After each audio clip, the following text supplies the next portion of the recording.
So my son Joshua has an elderberry bush, and it's done very, very well. And so when it went dormant this winter, he went ahead and cut a bunch of cuttings and just into sticks about a foot long, stuck them into this bucket of potting soil, and just kind of left them. And when it started warming up a little bit, they started sprouting roots and making leaves, and then I've taken some of these and I've transplanted them. But I wanted to show you, I've pulled a couple of these out of the ground just to give you an idea of what's really going on. And so there's the root system right there, and there's all these leaves and limbs kind of coming out. And that's happened with every one of those that I've pulled out of here. And here's another one right here. And it's got a little bit of stuff coming out at the top. And at the bottom, it's making a root system. It's just kind of interesting how this works. And so I just think it's very curious how well these things do with cuttings. And so what I've done is, what I'm going to do is I'm going to go ahead and take one of these and plant it out front in my wife's flower garden that is no longer her flower garden. And I've got a bunch that I've planted in the back, and others that I've planted in the back as well that I've done something special with mulch gardening, and I'll be showing you that and how it works. Okay, so I've dug a nice hole, and I would like to put these roots from this elderberry stick down in there, sufficient that they will continue to grow really well. So I'm going to put my camera down and pack it so that I'm not smashing these little root systems. Okay, so I'm all done repotting or replanting this thing in the flower bed that's not supposed to be a flower bed anymore. And we'll just see how this does. Now it's an overcast, cold, well, I don't know, 50 some degrees. It's May 17th in Boiling Springs, South Carolina. We'll just see how this guy does. See if it can handle this. Okay, this is some of the poorest red clay soil that I have in my whole yard. And I'm gonna plant my elderberries in this poor soil. And they don't want poor soil. And so what I've done is I've brought in a bunch of mulch. This is hardwood mulch. Had them lay it down, but before they laid it down, I was able to determine where I was going to plant these plants, how far from the fence they were going to be, how far from each other they were going to be. I came in here and dug up some good soil, put some really good soil in those spots, and now I'm going to cover it up with mulch. And during the summer, if the mulch is wet and has soil retention, of course, or water retention, then I will be able to not have to water these. If I can just keep those woodchucks who are right over there, and a family of them, from coming over here and eating the tender leaves off of these plants, then that would be nice. So anyway, I'm going to do the same thing I did out front with the flower garden, and I've gone ahead and put one of these sticks, one of these elderberry sticks, in the ground that has already sprouted from Joshua's bucket that he put in the soil. They sprouted out, and I'm just going to see if they will survive this process. That they have a root system now. Now I have put down other plants because I see a little bud coming out there, a green bud right there. And wherever you see these tent stakes, wherever you see these tent stakes, that's where I've put one. But I know that the woodchucks have been in here, chewed off some really nice greens coming off of this plant right here. But I think they'll still take root. I think they'll take root, but I think they'll also grow the stems that I need. We'll just have to see.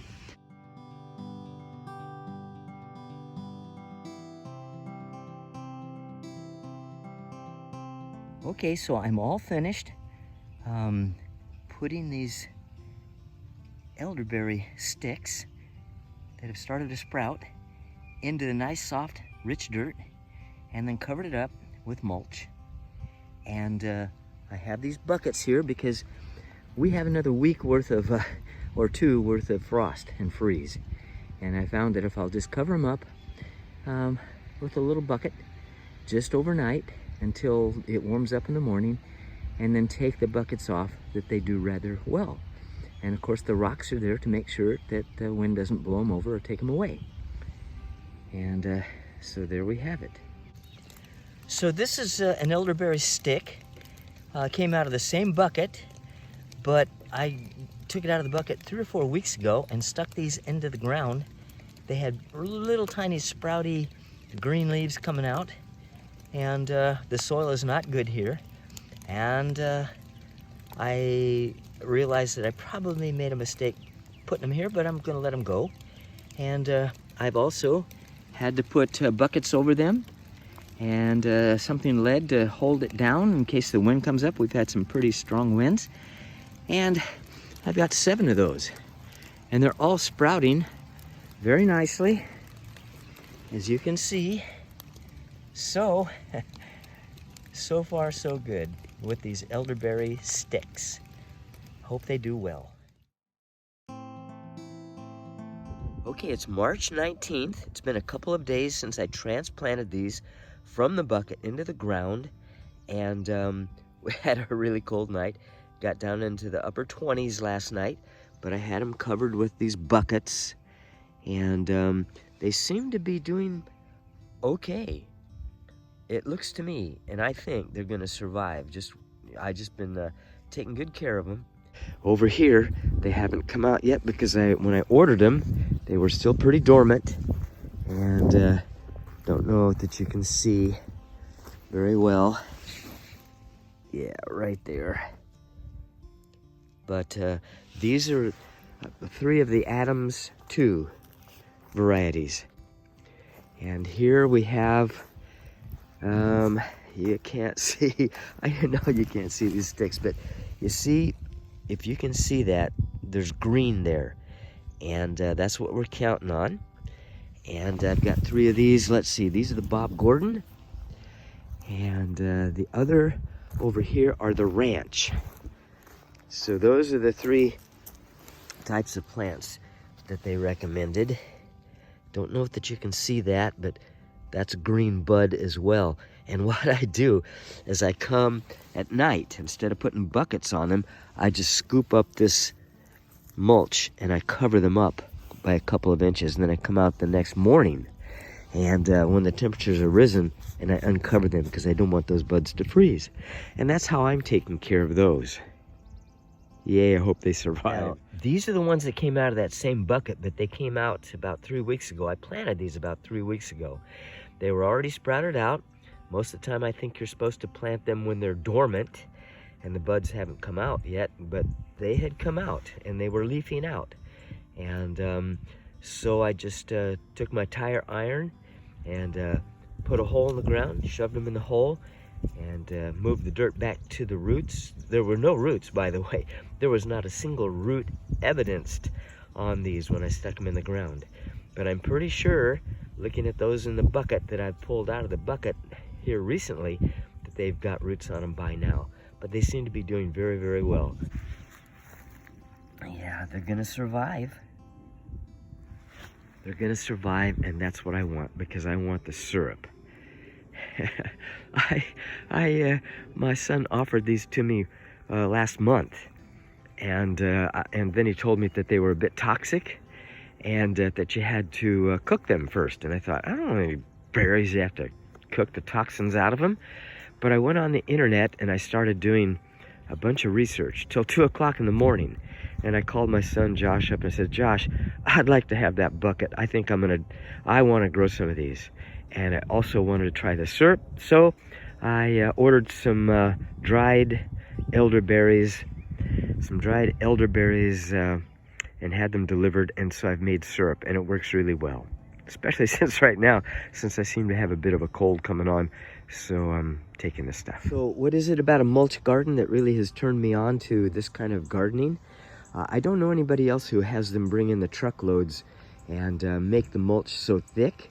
But when I want to plant, like my spinach right here, when I want to plant, I have to dig down to the dirt and plant it in dirt, not in the mulch, but in the dirt.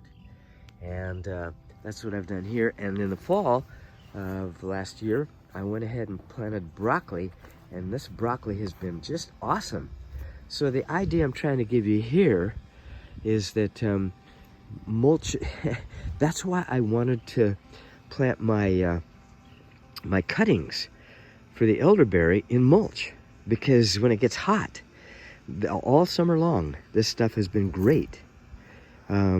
Yeah, I haven't had to water my garden even one time. There's hardly a weed problem. I'll go through and pick some weeds out from time to time, but it's real easy. And so that's, again, why I'm planting my elderberries in a mulch bed. Right here is the patch where I had watermelons planted, and once I planted them in these rows, and they started coming up, then I moved the mulch into the plants a little bit so they would not dry out. Never watered my watermelons all season long, and I got, oh my goodness, the biggest one I had was a 48-pounder, and lots of them between 35 and 45 pounds. And this used to be really, really bad soil, red clay, and that's where I had them drop all this mulch. And after a year or two, it's really turning into black, loamy dirt underneath here. Don't want to get my hands dirty right now, but if I were to dig down there, there'd be all kinds of worms and moisture, and so I really like this style of mulch gardening, even though I've never seen anybody put it down or lay it down this thick. So this is what made me change my mind after going to the internet and investigating this thing till 2 o'clock in the morning, was what the syrup can do, or is supposed to do. It's just full of antioxidants and all kinds of things to assist your body. This is what the reason why I want to grow these bushes. I made this syrup. I ordered the dried elderberries. This is the Sambucus canadensis elderberry, American elderberry. I got these from riverhillsharvest.com.